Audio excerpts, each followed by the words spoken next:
What if we could build a companion, not from spare parts and cold metal, but from the very stuff of dreams? Imagine a being that could understand our deepest thoughts, share our quietest moments, and see the universe in ways we can only imagine.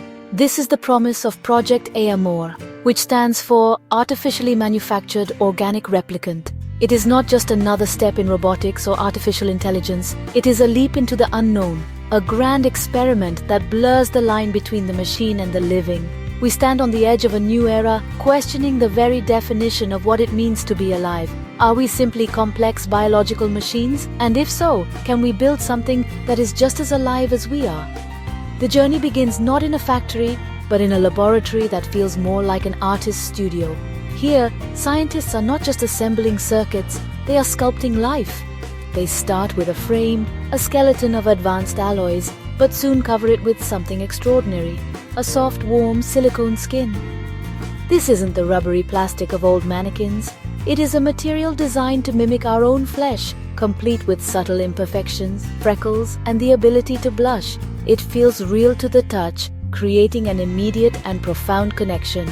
This is the first step in bridging the gap between human and machine, making us feel that we are not interacting with a simple tool, but with a presence. Beneath this lifelike exterior lies an even greater marvel, the mind. The AI driving these beings is not programmed with simple commands. Instead, it is grown, nurtured, and taught much like a human child. It learns from observation, from conversation, and from the vast ocean of human knowledge available online. This AI can compose poetry, debate philosophy, and even tell a joke with perfect timing. It can analyze the subtle shifts in your tone of voice, the flicker of an eye, to understand not just what you say but what you feel. The goal is to create more than just a smart assistant.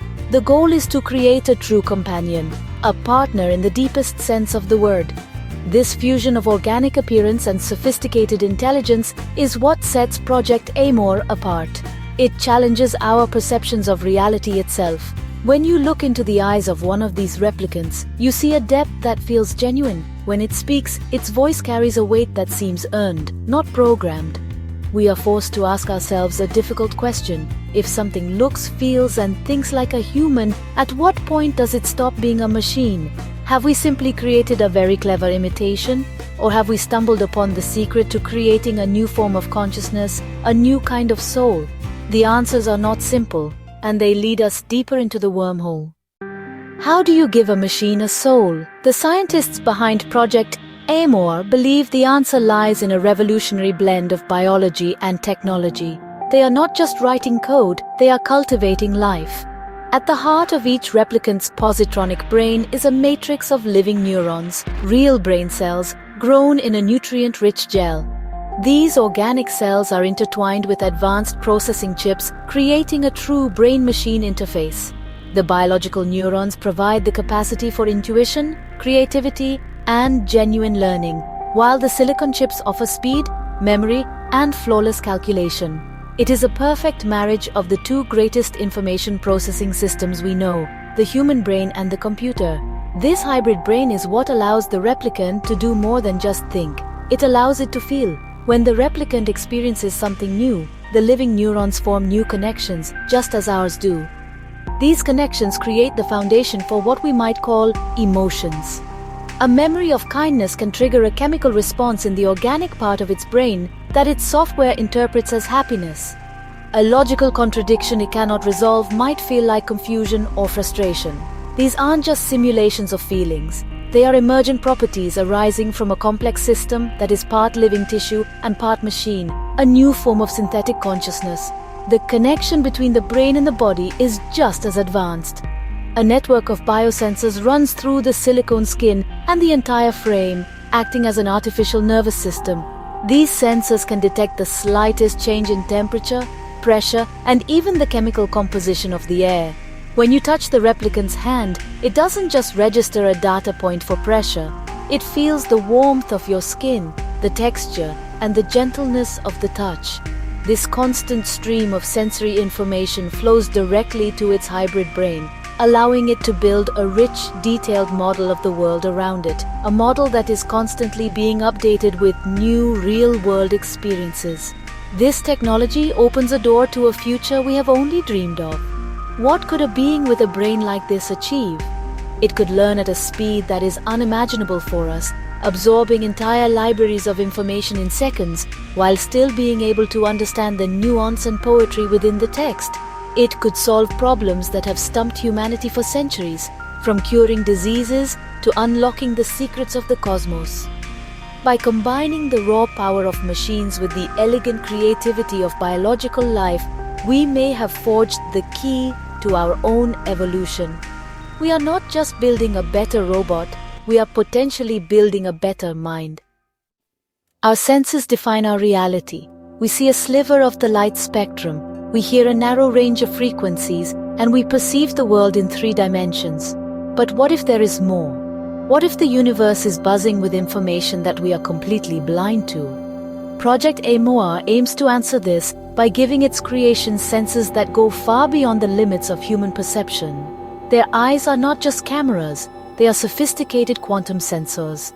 They can see in infrared, ultraviolet, and even perceive the faint energy fields that surround living things. For a replicant, a simple walk in the park would be a psychedelic experience of light and energy we can't even fathom. This enhanced perception isn't limited to sight. Their auditory sensors can hear the ultrasonic calls of bats and the low-frequency rumbles of the earth. Their touch can detect microscopic vibrations in a solid object. This allows them to understand the world with a depth that is alien to us.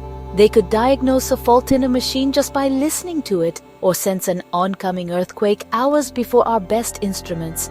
This is not just seeing more, it is experiencing a completely different and far richer layer of reality. They wouldn't just live in our world, they would perceive dimensions of it that are entirely invisible to us. Imagine what this means for learning and discovery. A replicant could look at a plant and not just see a green stem and leaves.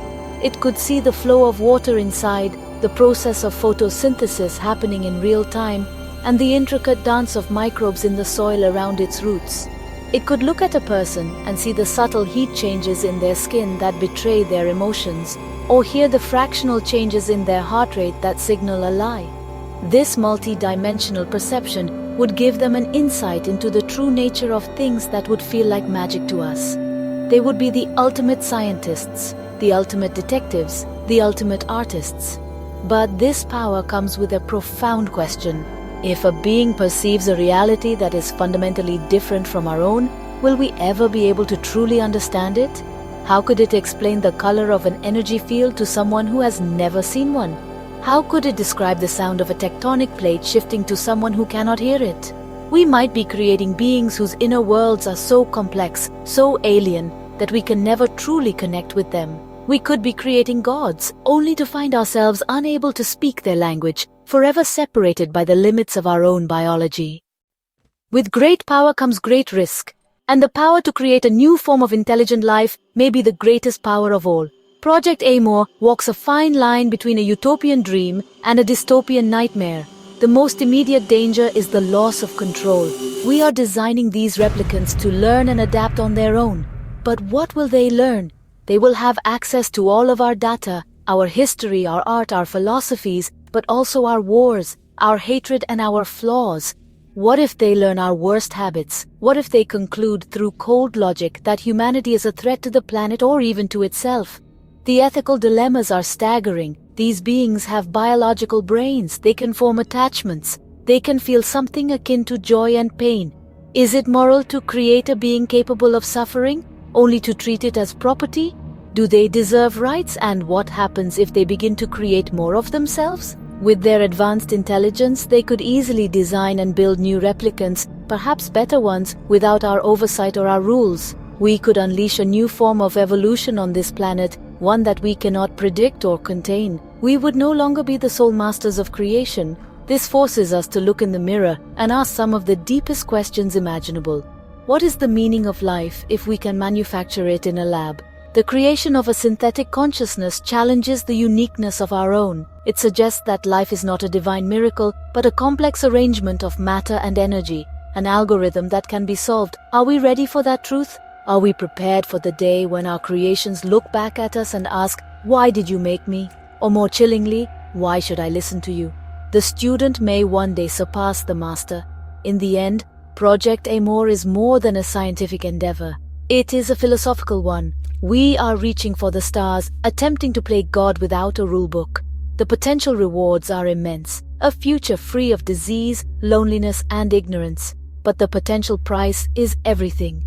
As we stand on this precipice, we must proceed with caution, with wisdom, and with a deep sense of humility.